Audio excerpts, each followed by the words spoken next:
এটা বলো তো, রাতে ঘুমাতে যাওয়ার আগে মোবাইলটা চার্জে রাখো নাকি নিজের মাথাটাই চার্জ করো? দেখা গেছে অধিকাংশ মানুষই রাতে ঘুমাতে যাওয়ার আগে ফোন নিয়ে ঘুমায়, আর ঘুমানোর পরে আর 5 মিনিট করে 1 ঘন্টা কখন হয়ে যায় বুঝতেই পারে না। পরদিন সকালবেলায় ঘুম থেকে ওঠে ক্লান্ত হয়ে। মোবাইল তো চার্জ হয়ে যায় কিন্তু মানুষটা একদম ডেড ব্যাটারি। যদি তুমি এই চক্রে আটকে গিয়ে থাকো তবে এই ভিডিওটি তোমার জীবন একেবারে বদলে দিতে চলেছে। Welcome back to my channel. Hi, আমি সায়ন। আজকে আমি এমন একটা পাওয়ারফুল হ্যাকের কথা বলবো তোমাদের, যা হাজার হাজার মানুষের মুড, ঘুম, মর্নিং এনার্জি আর ফোকাস সব ঠিক করে দিয়েছে। আর এটা কোনো কঠিন নিয়ম নয়, এটা একটা ছোট্ট মাইন্ড ট্রিক যা তোমাদের রাতের স্ক্রলিং হ্যাবিটকে একেবারে শেষ করে দেবে। আর হ্যাঁ, হ্যাকটা এতটাই সহজ যে বাচ্চারাও ব্যবহার করতে পারবে। তবে শুরুটা করব একটা রিয়েল স্টোরি দিয়ে। আমার এক বন্ধু যার নাম রাহুল, একদিন সে আমাকে বলল, দাদা, রোজ রাতে ঘুমাতে যাওয়ার আগে ভাবি আজকে আর মোবাইলটা কাছে রাখবো না, 11টার মধ্যেই ঘুমিয়ে পড়বো। কিন্তু এই ইউটিউবে শর্টস, ফেসবুকে রিলস, ইনস্টাগ্রামে রিলস, মিমস, এগুলোর মায়াজালে আটকে রোজ ঘুমাতে দেরি হয়ে যায় 3টে বা কখনো কখনো ভোর 4টে। আর এর ফলস্বরূপ সকালটা নষ্ট, মুড নষ্ট ও দিনটাও নষ্ট। আমি ওর কথাটা শুনে হেসে ফেলেছিলাম, কারণ ওর মতন ভুল আমি, তুমি, আমরা সকলেই করি। আর হ্যাঁ, রাহুল তার সমস্যাটা একটা হ্যাক ফলো করেই আগামী 7 দিনের মধ্যেই এই মোবাইলের সমস্যা একদম মিটিয়ে ফেলেছিল। পরদিন সকালবেলায় সে আমাকে SMS করে বলে, দাদা, আমি গতকাল রাতে 11:15-র মধ্যে ঘুমিয়ে পড়েছিলাম। আজ আমি তোমাদেরকে জানাবো সেই হ্যাকের কথা। আগে টিভি ছিল ড্রয়িং রুমে রাখা বোকা বাক্স, আর আজকালকার দিনে মোবাইল ফোনটা হয়েছে বুকে ধরে রাখা বোকা বাক্স। আসলে আমরা বুঝতেই চাই না এই মোবাইলটা আমাদের জন্য কতটা বিপজ্জনক। আমাদের প্রত্যেকের মোবাইলে একটা নোটিফিকেশন আলো থাকে, যা প্রায় সময় ব্লিঙ্ক করতে থাকে।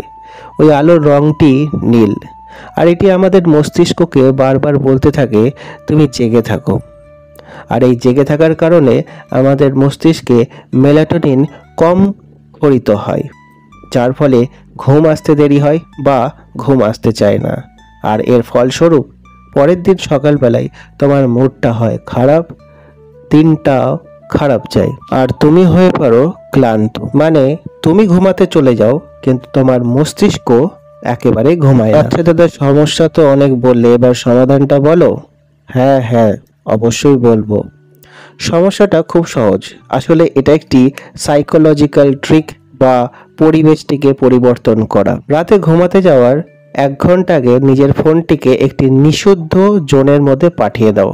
হতে পারে সেটা ড্রয়ারের মধ্যে বা নিজের বিছানার থেকে 8 থেকে 10 ফুট দূরে বা অন্য কোনো ঘরে। অর্থাৎ ফোন যদি তোমার বিছানার কাছে থাকে তাহলে তোমার হার নিশ্চিত, আর যদি দূরে থাকে তাহলে তুমি অবশ্যই জিতবে। আর 1 ঘন্টা আগে যখন ফোনটা রাখছো, ফোনটা রাখার সাথে সাথেই 2 মিনিট অন্য কোনো কাজে নিজেকে ব্যস্ত করো। আমি আগের ভিডিওতে 2 মিনিট রুল সম্পর্কে অনেক তথ্য দিয়েছি, তোমরা চাইলে ভিডিওটি সেখান থেকে দেখে নিতে পারো। এর পরের কাজ হলো ওই 2 মিনিট তুমি কি কাজ করতে পারবে। কোনো বই পড়ো, কোনো জার্নাল লেখো বা জার্নাল পড়ো, বা মেডিটেশন করো, বা ব্রিদিং প্র্যাকটিস করো। অর্থাৎ এই 2 মিনিট তোমার ব্রেন বুঝবে এখন স্ক্রলিং করা বন্ধ, সময় হয়েছে ঘুমানোর। আর সকাল হলেই যখন ফোন আনতে হবে তখন তোমাকে বিছানা ছাড়তেই হবে। এই একটা ছোট্ট কাজ তোমার ডিসিপ্লিন 30% অবধি বৃদ্ধি করতে পারে। এবার বলবো মোবাইলের ডিসপ্লের কিছু সেটিংসের কথা। প্রথমত, মোবাইলে ব্রাইটনেস কমাও, নাইট মোড অন রাখো ও গ্রে স্কেল ব্যবহার করো। এগুলো তোমার ব্রাইট স্ক্রলিং অভ্যাস একদম কমিয়ে দেবে, কারণ এতে উইল পাওয়ার লাগে না। দিক চিহ্ন বদলে যায়, অভ্যাসটাও বদলে যায়। ফোনকে দূরে রাখা মানে ফোনের স্ক্রলিং এর টেম্পটেশন 70% কমে যায়। এটাই হ্যাবিট সাইকোলজি। যদি তুমি সত্যি হ্যাবিট স্ক্রলিং ছাড়তে চাও তাহলে আমি তোমাদের 7 দিনের একটি সুন্দর রুটিন বানিয়ে দেবো একদম ফ্রিতে। Sleep booster checklist, no phone habit এবং হ্যাবিট ট্র্যাকার।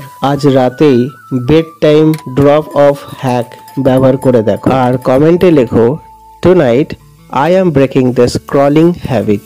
ভিডিওটি ভালো লাগলে লাইক শেয়ার সাবস্ক্রাইব করতে একদম ভুলো না আর পাশে থাকা বেল আইকনটি টিপে দিও, কারণ নতুন ভিডিও আসলে তোমরা সাথে সাথেই জানতে পারবে।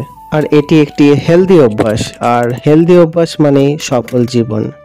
ভিডিওটি দেখার জন্য অসংখ্য ধন্যবাদ।